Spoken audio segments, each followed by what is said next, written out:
Have you ever wondered why some Catholic churches have grand statues and stained glass, while others are filled with golden icons and incense?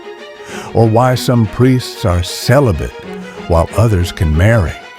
Well, you're in for an eye-opening journey. Today, we're diving into the top 10 differences between Roman Catholicism and Eastern Catholicism. Stay tuned, because what you're about to learn might just surprise you. Christianity is vast, with different traditions, practices, and histories. Within Catholicism, two major branches stand out: Roman Catholicism and Eastern Catholicism. Though they share the same core faith, their ways of worship, traditions, and even their perspectives on theology can be quite different. In this video, we'll explore 10 key differences that make each of them unique while still being part of the same universal church. Let's dive in. Number 10, church structure and leadership. First, let's talk about structure. The Roman Catholic Church is highly centralized, with the Pope as the supreme authority over all aspects of doctrine and governance. He is seen as the successor of St. Peter and holds the final say on matters of faith. However, in Eastern Catholicism, governance is more decentralized. Eastern Catholic churches operate with a synodal system, where patriarchs, major archbishops, and synods have significant autonomy, while still recognizing the Pope's primacy. Think of it like a large family, where the Pope is the grandfather overseeing everything, while the Eastern Catholic patriarchs act as heads of different households, managing their own traditions. This balance allows Eastern Catholics to preserve their unique identities while remaining in communion with Rome. Number 9, liturgy and worship style. Ever walked into a Roman Catholic church and then attended an Eastern Catholic Divine Liturgy?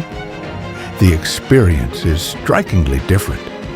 Roman Catholic Mass follows a structured, often solemn format, with kneeling, standing, and spoken prayers.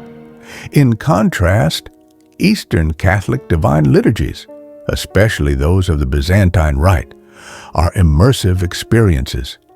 Chanted prayers, incense-filled air, and processions create a mystical atmosphere that aims to reflect the heavenly worship described in the book of Revelation.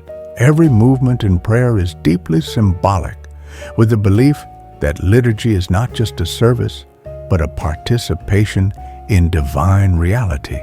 If you love tradition and reverence, both offer something special. Number 8, art and iconography.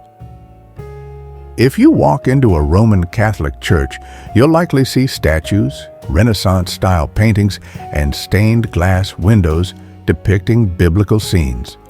But step into an Eastern Catholic church, and you'll be greeted by an iconostasis, a beautiful golden screen covered in icons separating the sanctuary from the congregation.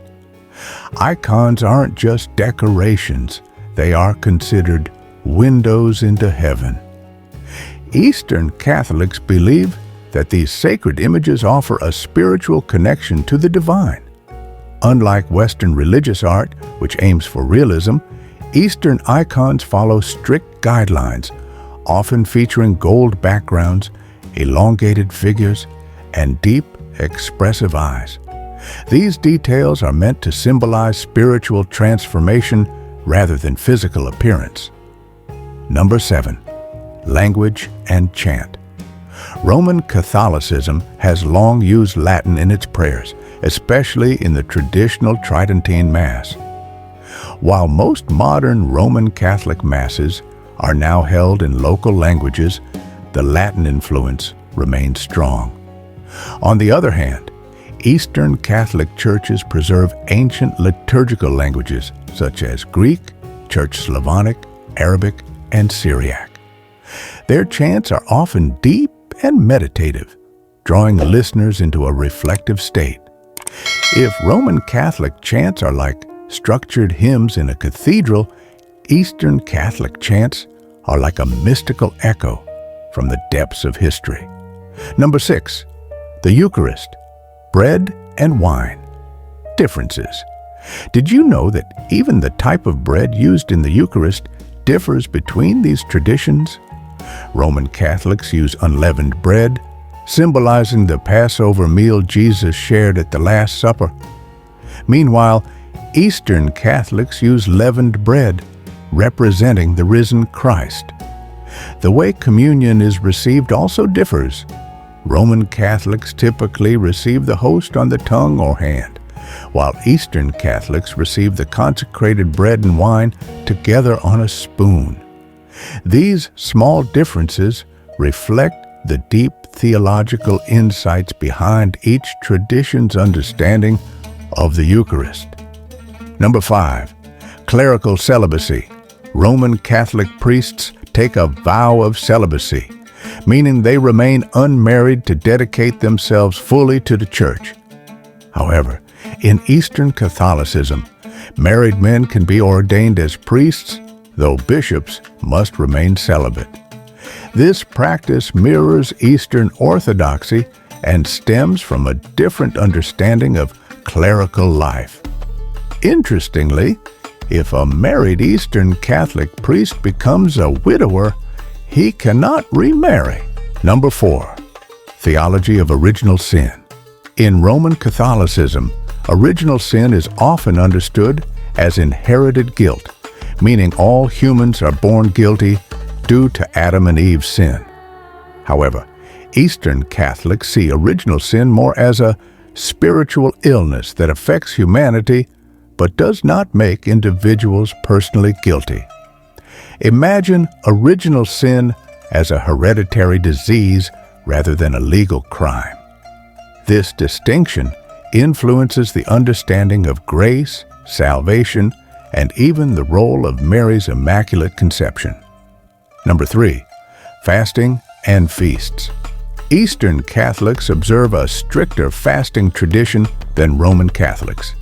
They have multiple fasting periods including Advent, Great Lent, and fasts before major feasts. Some fasts require abstaining from meat, dairy, and even fish. If you think giving up chocolate for Lent is tough, try an Eastern Catholic fast.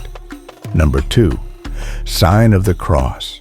Eastern Catholics observe a stricter fasting tradition than Roman Catholics.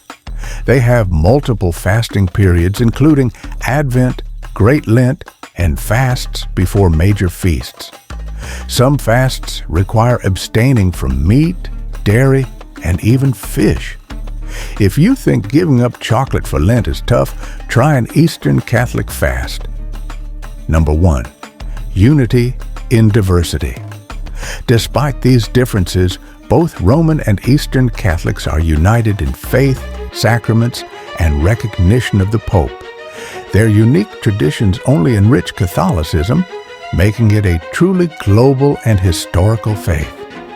So, what do you think? Did any of these differences surprise you? Let us know in the comments.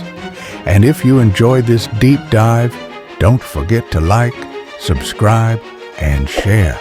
Stay tuned for more fascinating explorations of faith, history, and culture. Until next time.